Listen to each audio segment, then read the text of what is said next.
Is it possible to go to any European community, whether in the city or the rural area, to find European community families communicating in Igbo language, Yoruba, or Ibibio? It cannot happen.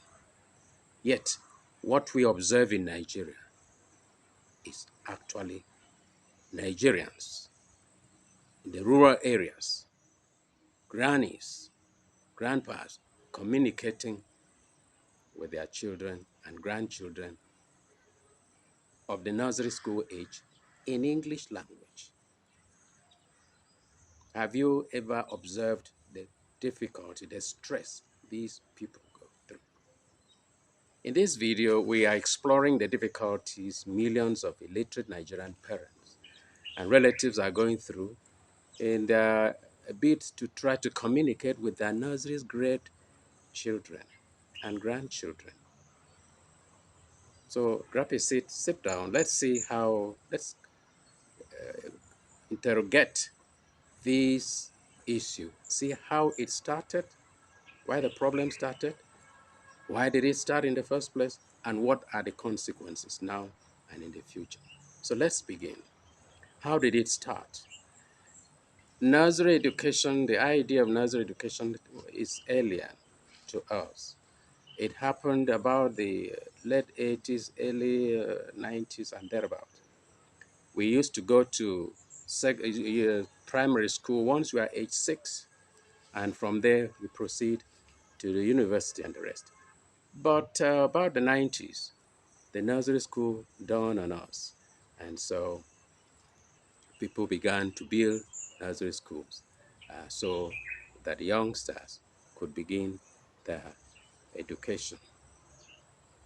But let us note that the popularity of a nursery school didn't just start on its own like that. It is because of the failure of government to ensure that the public primary schools were up to standard as it was in the past.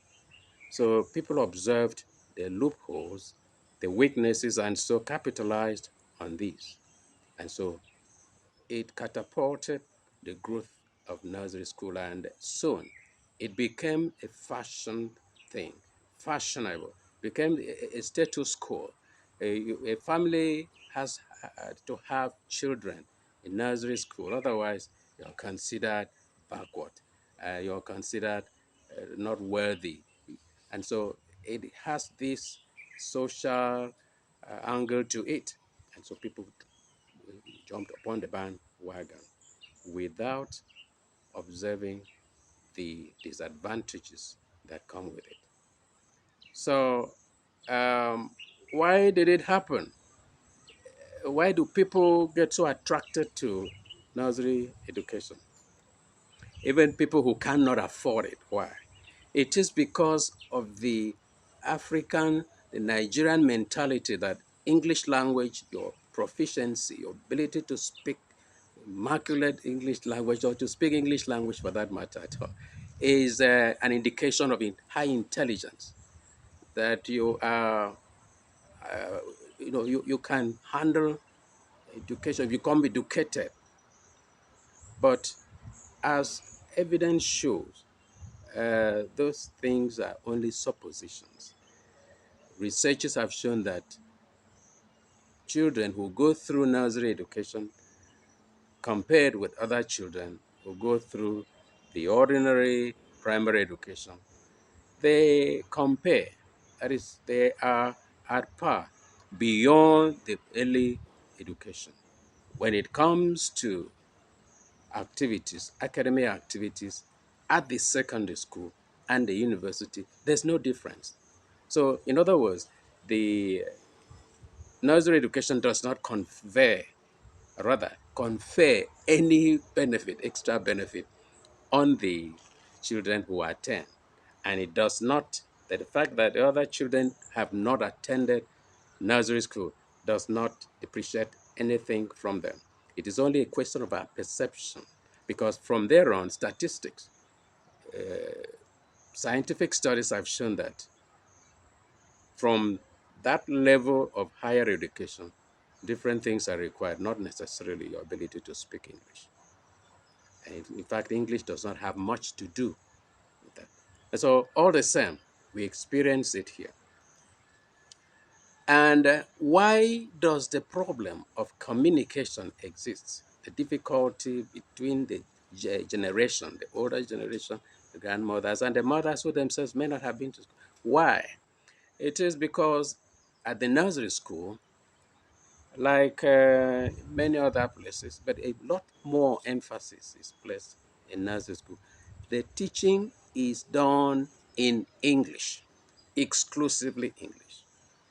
And so, little wonder that the kids may be proficient in the ability to communicate, but that's just about it. Mental development and the rest of them are hardly affected, so there's no difference there.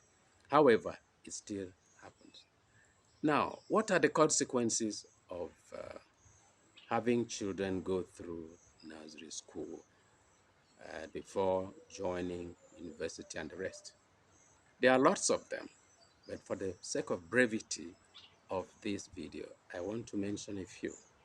You see, it creates a dependency on English language and making it become a mother tongue to this kindergarten, these young children. As they leave home at the age of 1 or 2, they go and are introduced into to English language, and that's what they speak. They bring it home, and the parents themselves do not discourage. They rather encourage by speaking the borrowed language with the children at home. So much so that it becomes the first language, replacing the natural mother tongue. Now, it is the abandonment of the mother tongue that causes problem. You see, children depend so much on the English language, and parents are straining themselves to be able to communicate with them. Parents cannot translate certain expressions, certain ideas that are natural in their mother tongue.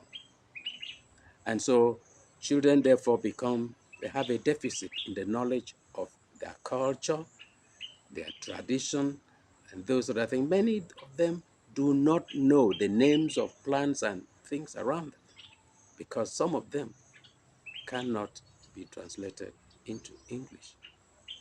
So this is another consequence. There is the poor ability to communicate feelings.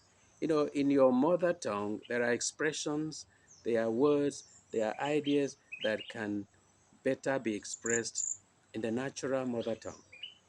And the parents, or particularly older generation who have not been to school themselves, they find it difficult to translate, to interpret their feelings into English that they never knew or learned in the first place.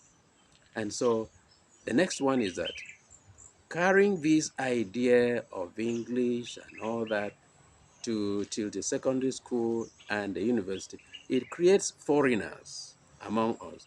Because while the children are yet in the primary school, in the nursery school, primary, the society tries to make them think they are in Europe or America, which they are not.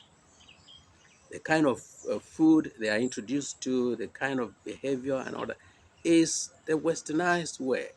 And so as these children grow up, they come to internalize it because they are being conditioned while they are young. That's why we have our children that are removed, emotionally removed from the country of origin, the villages. And so they look for the brighter city, the brighter side. And so you can see a lot of other things, psychological interactions, social, that go on there and making our children foreigners even in their own country. Now, the advantages of nursery school, as we have highlighted, is it worth sacrificing the other natural advantages we have for speaking our natural native tongue? Whatever is your view, let me share with you in the comment section. Share with me so I can also get to know your feelings. You may agree with me. There may be areas of disagreement. Let's talk about it. Meanwhile, if this discussion has been worth your time, please like this video, subscribe it, and share to friends so we can continue the worldwide education. However, until I come again in the next video, keep questioning and hold fast to what is right.